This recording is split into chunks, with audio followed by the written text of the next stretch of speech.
Good afternoon. I'd like to introduce Marcelo Sommers. He's an experienced designer at Credera and involved in several other projects.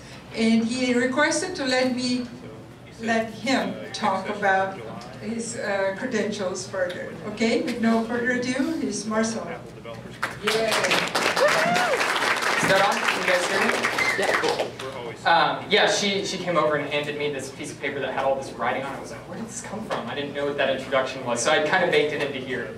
So my name is Marcelo Sommers. Thanks for coming out today. Really appreciate you guys coming here. I'm involved in a couple of different things. So I'm an experienced designer at Credera. We are a full-service consulting firm. We'll do everything from management consulting and the strategy stuff all the way down to the technology implementation. And we're kind of incubating this UX practice inside of it. Actually headed up by Mark Kramer here. And we are hiring. I think everybody here is hiring, but if you're interested, go talk to him. Outside of that, in the evenings, I also write a site called Behind Companies. It's kind of a mashup of business strategy, design, user experience, whatever I really find interesting, honestly. But it's kind of just my outlet to get my thoughts. And then I also run a blog sponsorship network called The Syndicate. What we do is basically sponsored posts across different technology sites, very Mac-centric. If any of you guys read sites like Koivin, Subtraction.com, let's see, Horace Dedues, Asimco.com, Sean Blanc, any of those guys that you see the sponsored posts, we're actually the ones that are running those. So it's kind of a fun thing that lets advertisers get their word out a little more creatively than banner ads. So it's kind of apt here that I want to start off talking about this concept of big D design versus little d design. And the first time that I heard it was actually in relation to the name of this conference, Big Design, which is actually a play on words of big D, right? That's why the parentheses are there. As designers, more and more, and I'm seeing this as a theme of just the talks that I've gone to this morning, designers have a place at the business strategy table. You know, we're not just people who get something tossed over the fence to us and then we kind of make it pretty and then toss it back over. More and more businesses are wanting not just design thinking, but designers involved in the strategy. At Credera, very often our project structure when we go in to do a strategy assessment is generally a pure management consultant and then a user experience designer with them, because we kind of want to incorporate those thoughts into it. But it took me a while to understand the difference of this big D design and little d design. Until I kind of understood it as this. Little d design is design as an outcome. It's really making something pretty, to be honest. A great example of that is Gowalla. One of my favorite apps formerly. Who in here was a Gowalla user and lover? Yeah, which, that sounds about right. Just a couple of you guys. But Jeremy was a huge Gowalla user. I think he had all the stamps. Did you get some hack? Yeah, I think I had almost all the stamps collected. I think it was like 10 short when they shut down. But Gowalla was kind of this Foursquare competitor, for those of you who didn't know. Would let you kind of check into places, share your experiences. And it was just this beautifully designed app. I mean, it really was gorgeous. They had these gorgeous icons that they've created. It was really, really cool. But they really focused on making it pretty. And over time, they kind of started to kill off all these features that people loved, like items and different things. But it was beautiful. They focused on design as an outcome, but they stopped solving problems that people really wanted to solve, which was kind of the fun aspect of it. The flip side of that is design as a process. This is something that I think designers innately do when maybe they get something tossed over the fence to them. You kind of go through this design process in your head, thinking about different steps. It might be I'll do wireframes first, and kind of the subconscious stuff you're going through.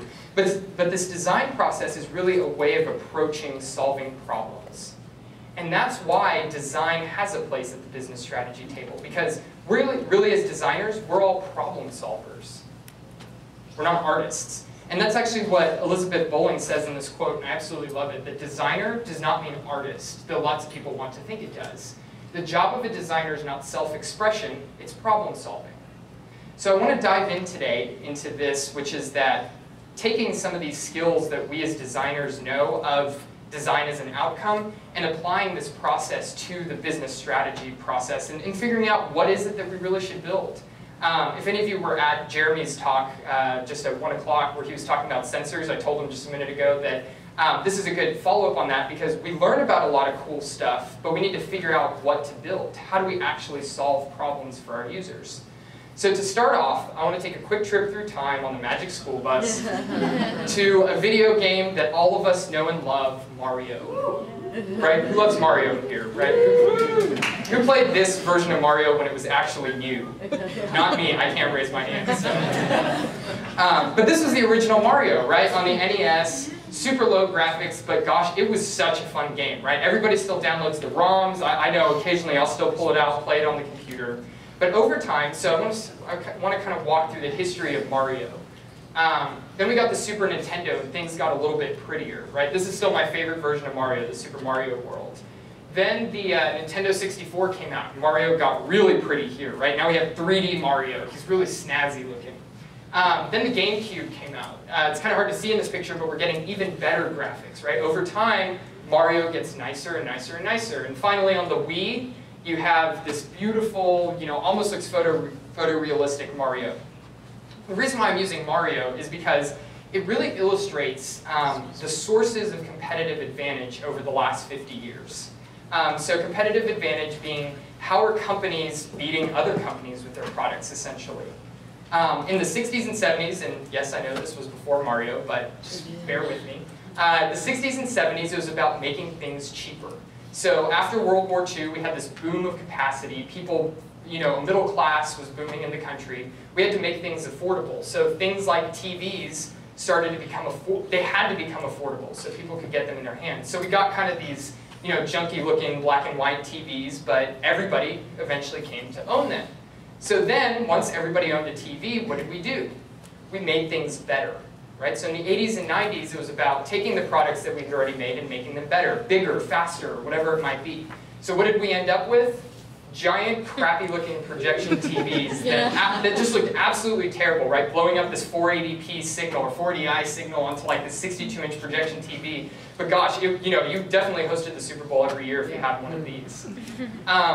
So then, everybody literally owned a TV as big as they could fit in their house or with as much money as they could spend. So what happened? We made better things. So instead of having bigger, faster, we started to make better picture quality, thinner, we added high definition to our TVs. So now, let's be honest, everybody probably owns a TV of some sort. I was actually just telling my wife last weekend, I'm a gadget freak, like any of you guys, but I was telling her, I was like, I have no itch to upgrade our TV that I bought in 2007. Why? Because it's big enough, my picture quality is good enough, I have no itch whatsoever. But I'll buy a new iPhone every year if I could. So what are we supposed to do? How are we supposed to make products that people want to buy? How are we supposed to encourage them to buy it? Some companies, or many TV companies today, might say it's about adding more features onto your TV, right? All of a sudden we get web-connected TVs. We can check Twitter on our TV, check Facebook, rent movies on there. It's doing all these different things, but nobody's foaming at the mouth to buy one of these, right? I know I can hook up my laptop and do the same thing. It's not actually solving any new problems in people's lives. It might be a little bit more convenient, but nobody's running out to buy these like they did when high-definition flat-screen TVs started to come out. So we can kind of sum this up, this progression in this Donald Norman quote. He wrote this 15 years ago, so it was very apt. This was before Apple and the boom of design and everything, and he said, when technology delivers basic needs, user experience dominates. And that's why we're here as designers today. It's the Jared Spool quote, one of the talks this morning, I think it was the keynote, where it said, it's never been a better time to be a designer. So what do? From here on out, it's about creating or making memorable experiences for your customers. This is really illustrated in Steven Anderson, who's actually a local guy. He's the guy keynoting this afternoon in his book. He described this user experience hierarchy of needs. This is very similar to Maslow's hierarchy of needs, where first you kind of need your basic foundational needs. In Maslow's model, it's food and shelter and things like that, before you can even be interested in moving up and getting things better. So in this case, it starts off, if you're building technology products, first you need something that's functional, that actually works. Then you need something reliable, and then something usable, and then finally something convenient. And then you can keep moving up to something pleasurable, and then finally something meaningful. When we look at what's coming out today, let's just continue on this TV analogy. These TVs are still kind of sitting on this low end. They're just adding more features. They maybe are getting up to this point where things are more convenient, maybe. But they're not really getting you into this pleasurable or meaningful. Right? I think we can all agree that for the most part, technology today has solved the majority of these problems. We all have very functional technology. We probably don't need any more features. It's all pretty reliable. It works for us. It's all pretty usable. It's maybe getting up to be convenient. So how do we start to move from this bottom focus to this top focus so that we can get meaningful products? What do we do? More so, I love to illustrate this with theme parks. Taking a look at the first one that we all know very well, Six Flags. Right just down the road in Arlington. This is the map of Six Flags that they post on their website. And when you take a look at it, it's very task-focused. So if you take a look, we've got the Texas Giant up here, we've got the Mr. Freeze, the Superman, there's people walking around, there's a kid with a balloon here, there's somebody else buying a churro somewhere. It's full of people, there's things you can do when you go there. And Six Flags is pretty fun, right? We all have a great time going there. But is it really a meaningful experience? Is it something that changes your life? There's another theme park that I have many friends that have spent a summer, a semester, forever at, that they just want to move there and live there, and that's Disney World. This is Disney's map of the Magic Kingdom, and you can notice a stark difference on here. The only words on the map are telling you the big areas of the park. There's not a single person drawn on the map. And why is that? It's because Disney World has this well-crafted experience that they want you to walk into and be immersed in. They've crafted everything from the very first thing that you see when you walk into the way that the music transitions between areas of the park. I mean, it's unbelievable. And this creates a meaningful experience, right? Nobody says, you just won the Super Bowl, are you going to Six Flags? Everybody says, I won the Super Bowl, I'm going to Disney World, because it's meaningful. People care about what they go there, and it creates lifelong memories. So that's what I want to talk about today. 10 steps to a meaningful product. No, that's not true. You can't make a meaningful product. When I kind of realized this, I realized this is very profound, because when we look at this progression through history, this progression through time, what's happened is that every step that we've gone through has been something that we as product makers can completely control. We as product makers, we can add more features. We can make our products more reliable. We can make them more functional, whatever it might be. We can make them more convenient for our users. But making something meaningful is something that's assigned by you as an individual. So I can't control if you think something is meaningful or not. So once again, we need to go back and ask the question, how do we get from this bottom focus to this top focus? And I think as designers or developers, or if you're here, whatever maybe you guys do, you're doing some sort of this through observing your users, right? Usability research, all this kind of stuff. So I want to do a quick experiment in here. I'm going to ask you guys to raise your hands and kind of keep it up if these criteria apply to you. So raise your hand if you're a guy. All right, that's a lot of the room. So keep it up if you're over the age of 35. Be honest. Okay, cool. Now keep it up if you were born in Texas. Oh, man, I thought there was going to be more of you. I've got like 2 people in here. Man, I was expecting at least a few people in the room. Okay, you can put your hands down. So I have a question for you guys. What do old guys who are born in Texas like? Honest question. Any ideas? They don't come here. Apparently so. Any ideas? Honestly. Football. Watch football. Sure. I'm offended that people over 35. NASCAR. I was wondering who's going to say that. NASCAR. Here we go. So you're old to me. I'll just put that out there. That's right. I'll just plead dumb because I'm young. So I had an idea on this. Old guys in Texas probably like monster trucks. So I wish there were more of you. This kind of like blew my experiment. But of the 2 of you that were old guys who were born in Texas, how many of you like monster trucks? Either of you? Just traveling. Something like that. In Monday morning traffic, I like that. I don't blame you. Me neither. So what's interesting is that this is what we're doing by observing our users. Nobody buys a monster truck because they're a guy, or it's cheap, or they have certain interests, or they're a certain age, or the size of our household. But we're being beaten over the head. I mean, I came out of business school, and you're taught in marketing classes how to segment your users, how to look at their demographics, how to, understand who they are and try to, build something that appeals to those people. But nobody buys a monster truck because they're any of these things, because they're these attributes. We kind of see this in a bigger picture now, not thinking about buying products and how we just approach everything that we do.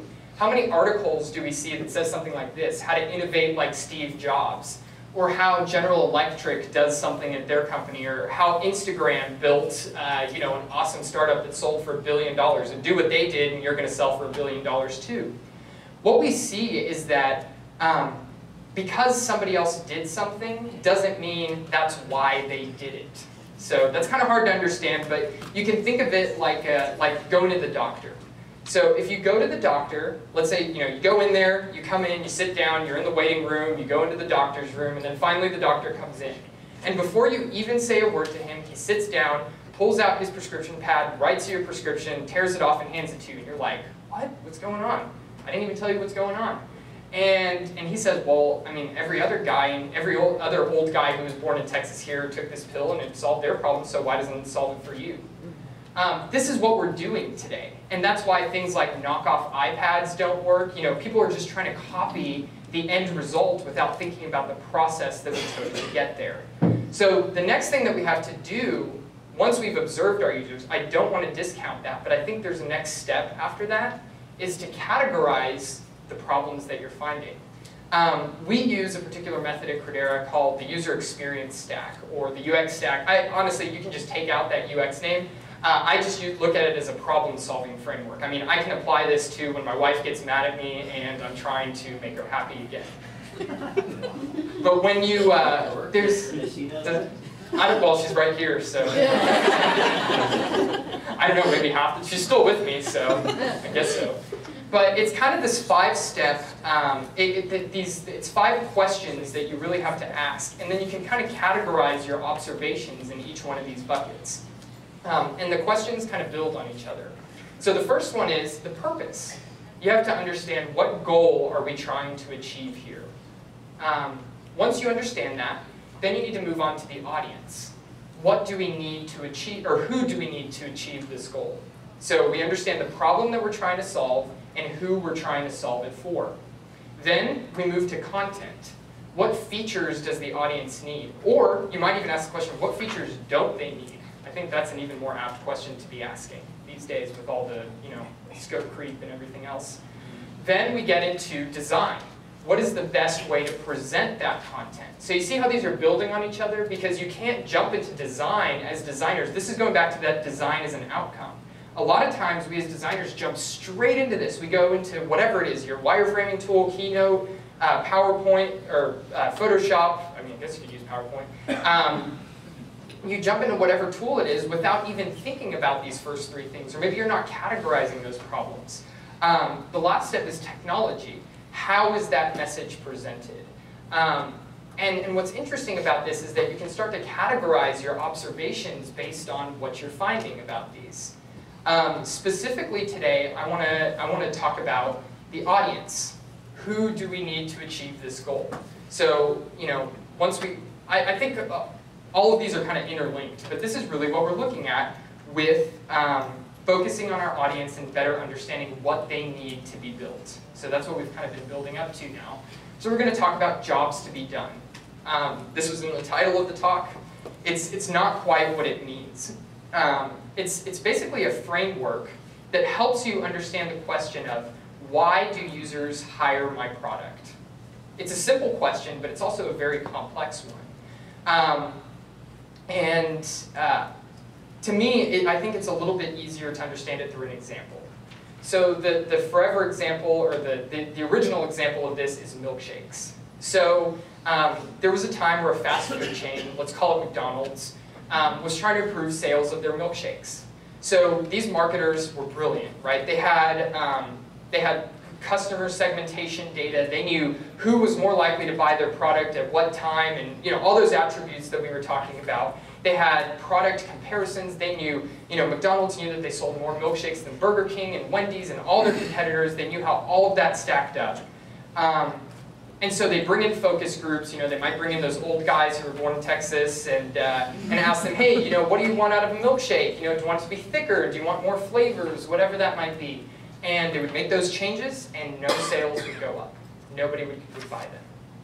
So somebody decided to take a different approach. A researcher came in one day and sat down and just observed who was buying milkshakes for a day. He wanted to see what was going on.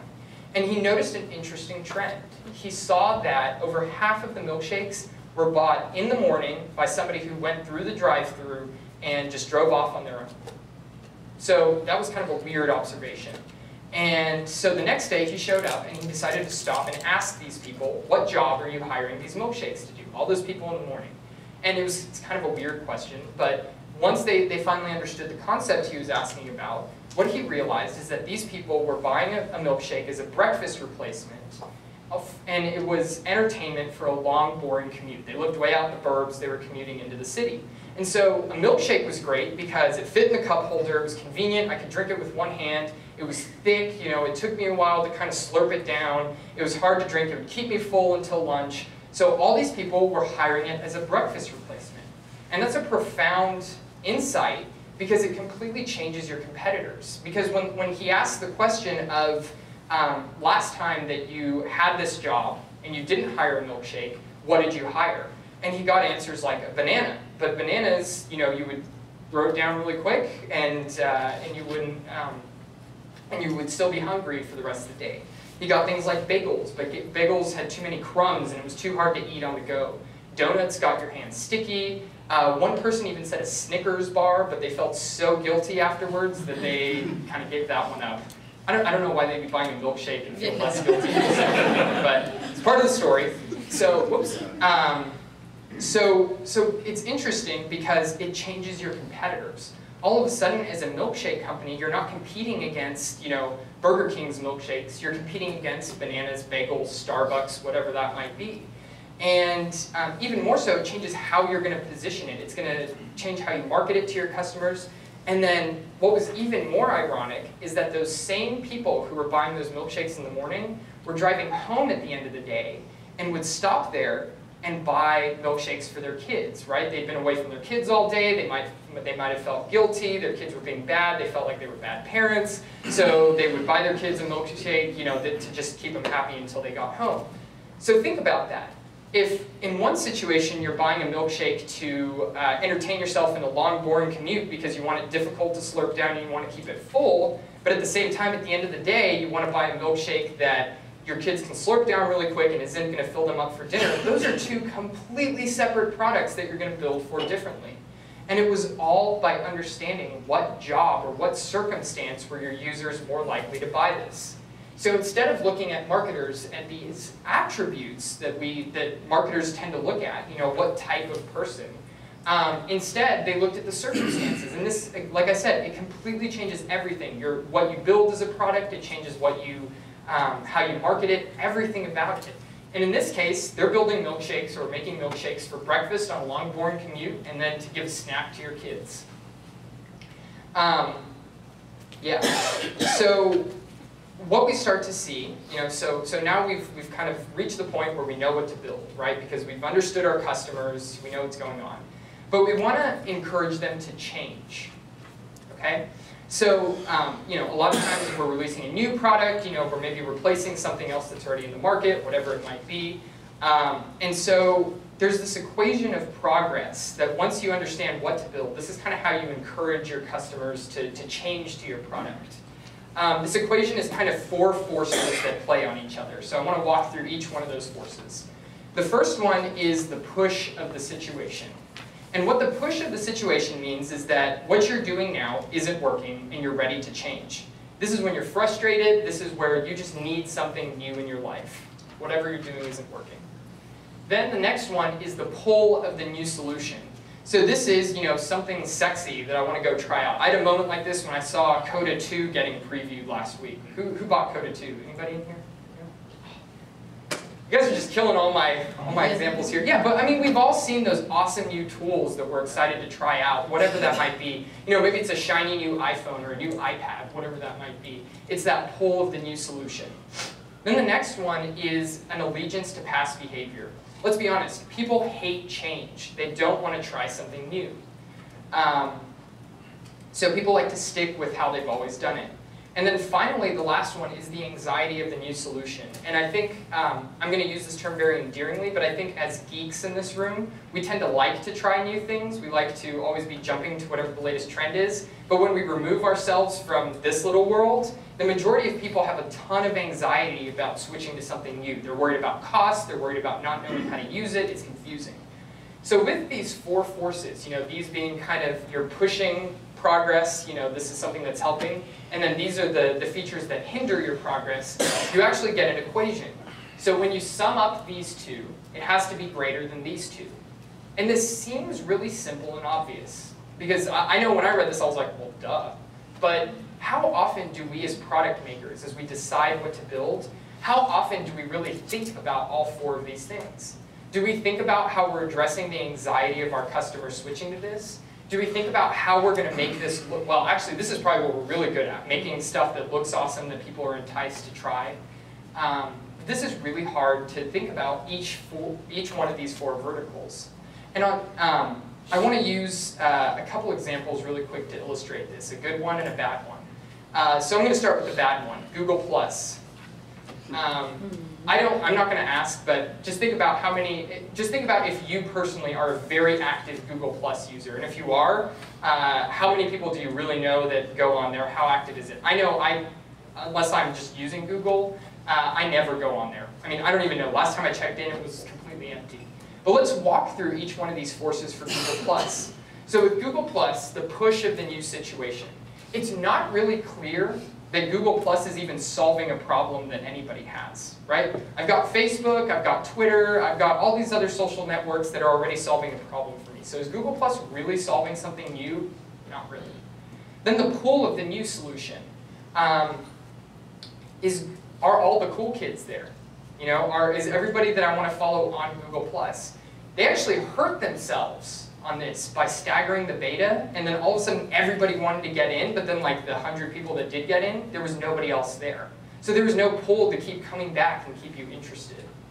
Then finally, let's look at the progress hindering forces. So with Google+, the allegiance to past behavior, I follow like 300 or 400 people on Twitter, I have a few hundred Facebook friends. It's really annoying to move them over, and then on top of that, when I move them over, I'm expected to like categorize each one of them in these circles. It's a super time-consuming process that honestly is just annoying, so I'm just going to keep sticking to the behavior that I've already done.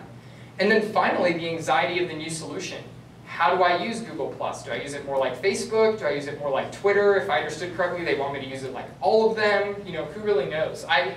So when you look at it, the progress hindering forces with Google+ are just so much bigger than the progress making forces, which are kind of holding you, there's no pull to use it. On the flip side, let's take a look at Instagram. Again, sold for $1 billion. Everybody loves to use it. I'm sure half of you in here are Instagram. How many of you are Instagram users? Yeah, there we go. Let's just go ahead and check. How many of you are active Google Plus users? Okay, yeah, so making my point there. So how many of you are active Instagram users versus Google Plus users? So with Instagram, the push of the new solution, I think we all wanted an easier way to share cool looking pictures. Before Instagram came out, I had this crazy workflow where I'd edit it on Camera Plus, email it to a special email address on Flickr that would auto-post to Twitter. If I sent it to a different email address, it would go to Facebook. Or I'd have to go into the Facebook app that would crash half the time. There was just no great way to share pictures on the go. The pull of the new solution. For whatever reason, and this is kind of the magical formula, there were a ton of awesome hipster photographers that were taking all these cool pictures on there that I was like, hey, let me go check this out. Everybody was posting these Instagram links on Twitter. Then we have the allegiance to past behavior. What past behavior? I just told you how annoying it was to share pictures on the go, and usually they looked pretty bad, right? Whenever you add that filter on Instagram, it makes it look really cool. And then finally, the anxiety of the new solution. Instagram was so easy to use. You know, you just open it up, you snap the picture, you apply the filter, you pick which social networks you want it to go to, and you post. So in this case, you see how the progress-making forces were really encouraging people to try it out. And on top of that, I think we need to realize something. There's a greater emotional aspect to these jobs than we want to give them credit for. So we might be hiring Instagram to just take pictures and share them. We might be hiring, I don't know, a car to get us to point A and B. But let's just go with the car. A Toyota Corolla or a BMW 5 Series are going to serve the same job in my life. But a BMW is serving different jobs, right? I'm not a BMW owner, but BMW owners tell me that there's like this soul to the car, that you just love how it feels when you drive it. So that's solving this emotional job that we have in our lives to feel happy, right? When we move up that hierarchy of needs to get to the meaningful stuff. So a great example of this emotional aspect is a story of a home builder in Florida who's building this giant master plan community for empty nesters. And they would go out and kind of interview their potential customers and say, hey, what kind of house are you looking for? And people would talk about it. They said, well, you know, I need 2 bedrooms. You know, my second bedroom needs to be pretty big because I'm going to have kids coming into town. I want them to be comfortable. But I really don't need a big kitchen. We're going to be going out to eat all the time. I'm sick of cooking, all this stuff. So they would go and build that exact house. And nobody would buy them. They couldn't get anybody to move out. So they stopped for a minute and they said, let's change our approach. They sat down and just simply started asking these potential customers about the moving process. And what they started to hear was some interesting points. And what they found out was that people love these homes, but they couldn't fit their dinner table in there. And the dinner table had a lot of meaning to people, because think about it. We tend to celebrate over food. Right? I mean, you get a promotion, you go out to eat. It's somebody's birthday, you go out to eat. And so these families had accumulated so many memories around the dinner table over their entire lifetime that this company had built the perfect home, assuming you were willing to get rid of that dinner table. And people weren't. So the architect went and shifted 20 square feet from the bedroom over to the kitchen, and all of a sudden these houses started selling like hotcakes. You know, they made hundreds of millions of dollars. It was a giant development. They did really well. And the sales improved because the company stopped focusing on what tasks or what features does this house need, and they simply listened to their users, right? Rather than asking our customers what they want, let's listen to the stories that they tell. As you're trying to understand your users, ask them about how they use your product. Don't ask them, what do you not like about this? Ask them how they use it. You know, what times are they hiring what time are they using other similar products to do the same job in their life? And that's a different approach to market research, or even, you know, basic strategy going out. I mean, we go out and do these strategy assessments all the time, and oftentimes I even find myself coming back and asking the question, you know, what don't you like about your website? What do you want better? You know, whatever that might be. And instead, you know, we need to focus on these stories that they're telling about our products. So the last thing that I want to talk about is how do you market these jobs? So you've gone out, you know what to build, you know what jobs you're solving in your customers' lives, you've built your company, right? You're doing everything great. But now you need to tell people about your products. And there's an interesting story about a product called Soupy Snacks. I think it's really big in Japan, maybe? I hadn't heard about it before this, but I may not be the target market. But the company that makes it looks disgusting, right? The company that makes it, they basically wanted to make these instant soup things that you can basically pour the powder in the cup and then add some water, throw it in the microwave, and you have an instant snack. So they tried to sell it to their customers like that. They were like, hey, it's convenient. Hey, you know, you can make the snack whenever you want. It's super easy, whatever it might be. Nobody bought it. So what they did, they decided to change their marketing campaign. And they said, we want to target one specific kind of customer, which is people at work that need a snack at 4 o'clock, right? You've kind of made it through the whole day. You're going to be working kind of late. And you just need a quick snack to just hold you over until you get home for dinner. And so they would make these ad campaigns showing people as like drones and hungry and cubicles and everything, very The Office-like space. And then all of a sudden they would get hungry and these Soupy Snacks would appear. It's kind of a cheesy ad. But the Soupy Snacks would appear and they'd get all hungry and happy. So, and all of a sudden it started selling great and they were making a ton of money. And it was because their marketing got focused on what job they were trying to solve for their customers. We shouldn't try to sell our products based on the features, right? People are very illogical about why they buy. I saw a quote once that said, people buy on emotion and they justify on fact. So with their new marketing campaign, they were telling customers, hey, if you're hungry at this time of day, we've got a problem for that. So as you're sitting there watching the TV commercial, you're like, hey, I'm hungry at 4 o'clock, I'm going to go buy some of this. Yeah, so that's a completely different approach to marketing. So to wrap up, I want to talk a little bit about disruptive innovation and how this all ties to that. I hate the word innovation. I think it's kind of this amorphous word that nobody really knows what it means anymore. You know, it's just kind of blown up. I don't know what it means. But I like the term disruption because what we've seen is industries everywhere getting disrupted today. I mean, the internet's disrupting everything. Everybody's getting disrupted. And it's because of this. Companies need to regularly ask themselves, are we in the steam locomotive business or the transportation business? A steam locomotive is a feature. A transportation business is a job that needs to be done. And I'm going to tell one more story, which is the story of Western Union. So Western Union started back in the 1850s as a telegraph company. So they were the first company that built a transcontinental telegraph line. You know, they could send signals from New York to San Francisco instantly, super fast. And they were just booming. Later in the 1800s, they were the first ones to create ticker tape, so somebody in San Francisco could instantly know what the stock markets were saying in New York or Chicago, whatever was going on. And then late in the 1800s, somebody by the name of Alexander Graham Bell walked into Western Union and pitched them the idea of the telephone. So, and he said, hey, I'm willing to sell you all of the intellectual property for $100,000, which today is a couple $1 million. That's nothing for the telephone. And Western Union did what any rational company would have done. They went and talked to their finance department. And finance said, hey, telephone runs on a completely different protocol than telegraph, so we'd have to build all these new lines and be super expensive. So, don't really want to do it. Then they went and talked to marketing to understand their customers. And marketing said, no, our customers, they want the instant, they love their ticker tape. They want the information instantly like that. And so they said, our customers are not interested in this. Western Union got wrapped up in thinking that they were a telegraph company, when really they were a communication company. And they totally missed out on the telephone.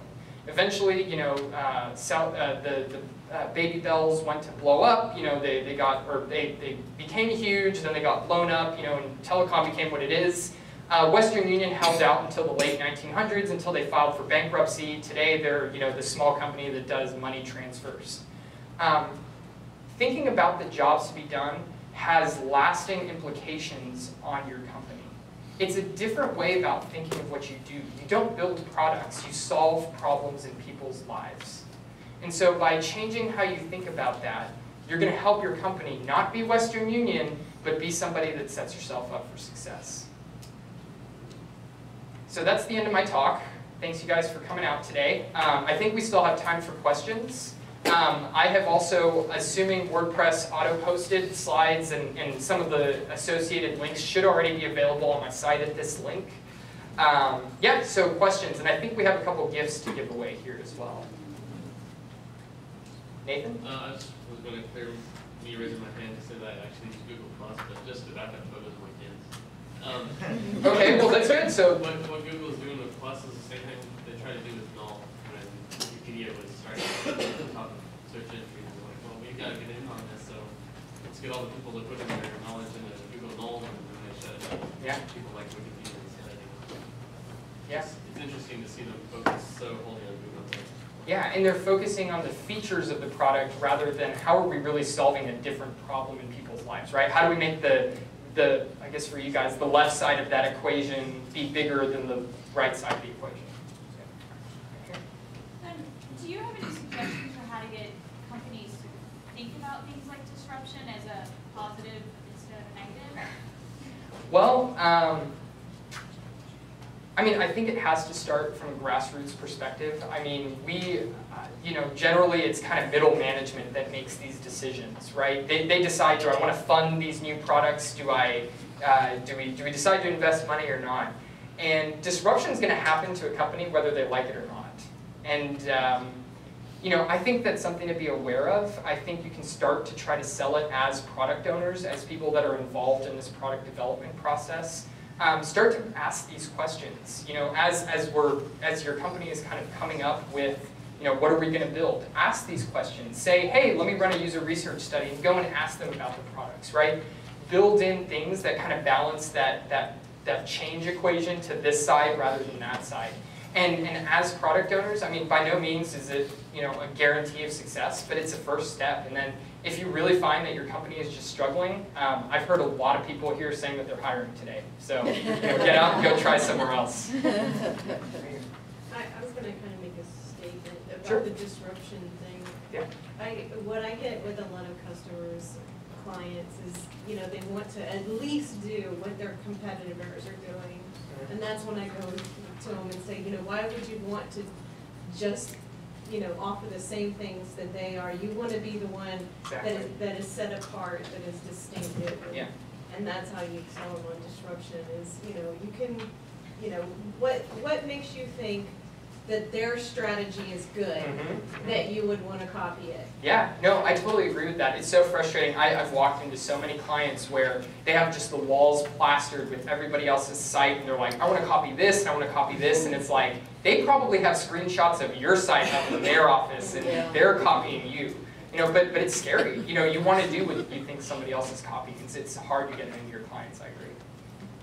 Do you have any tips on asking the right questions that lead to not just you know, talking about basic needs or talking about features, but talking about stories and getting people to tell their story, facilitating that kind of conversation? Yeah. I think I've sat in a lot of interviews where maybe I wasn't the primary interviewer, and I think people tend to ask a lot of leading questions. Like, I think I already know the answer that I want them to give, so I might say something like, do you think that this website's bad?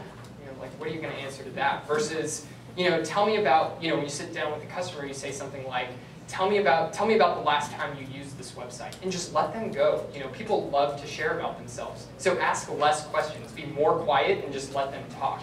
And if you let them start to get deeper and deeper, they are going to give you insights that maybe you wouldn't have gotten before. To add to your excellent Yeah. answer. Oh, yeah. This is the research guy, so please, he's the one. To add to your excellent answer, your McDonald's story is a perfect example of going out in context and observing what the users do. Yeah. Going in depth on their actual behaviors as opposed to simply asking them to report their behaviors. Yeah. Because I bet in the milkshake story, those guys didn't even necessarily know that the milkshake was keeping them occupied as much as it was why, you know, they just went on the way to work, and Yeah. it was through that interrogation and observation that those details emerged. Yeah, I love that you separated that between observation and interrogation, because I think by observing your customers, you know, you get one insight. So using the milkshake example, you get the insight of, hey, this is a breakfast replacement. So maybe you would build milkshakes with that. But then when you add that interrogation on top of it, you also get a secondary insight there. So it's kind of that combination of both. Yeah, I agree.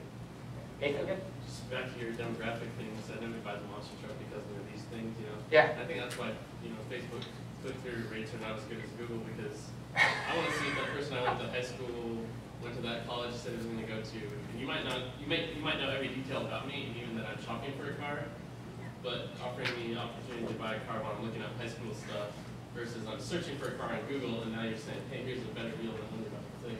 Are you asking me a leading question here? Honestly, it got me thinking that it's all about intent. You know, Yeah. the intent on Facebook is I'm not there to buy it, or even really find arbitrary information that's there to learn about people and not products.